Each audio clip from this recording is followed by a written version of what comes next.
The next few hours will determine the future of the country. That is the grim warning from a government spokesperson in Cyprus. The country's president has been urging lawmakers to approve crisis measures.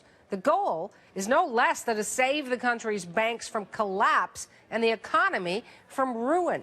Cyprus is hoping the measures will be enough to get the country a bailout package from other Eurozone countries and the International Monetary Fund, the IMF. Dominic Velitis is on the story. He joins me live from London with more. So time is running out. I mean, I'm sure they're hearing that clock ticking. Monday is a deadline. What's happening in Cyprus today, Dominic?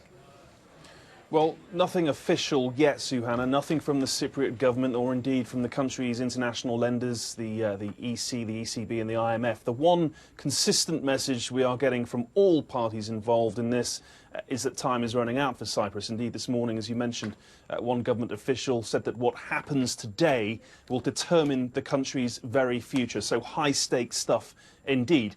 Other than that, all we have to go on at the moment is speculation. It's being reported that Plan B, the Cypriot government's new plan to raise 5.8 billion euros, has in fact been scrapped or at the very least watered down, and that a tax on bank accounts is now back on the agenda, albeit a slimmer version of what was proposed last weekend. This morning there was a lot of talk about Plan B, a key component of which was establishing a so-called state solidarity fund which would see cash raised through issuing bonds on state assets, some financial help from Cyprus's wealthy Orthodox Church and perhaps even the nationalisation of pension funds. That plan, though, has apparently now been ditched. So what's going to take its place? Well, it's being reported that Eurozone finance ministers are pushing for a bank restructuring and a revised version of the plan that would see this tax on bank deposits that accounts with over 100,000 euros would possibly be taxed up to 40%. It is all up in the air at the moment, Suhana. As I say, the only certainty at present, the only thing everyone agrees on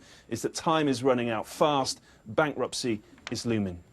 Now, let's look to the hypothetical situation if there is no agreement. And I'm sure some people are considering this on that bailout deal. What could happen?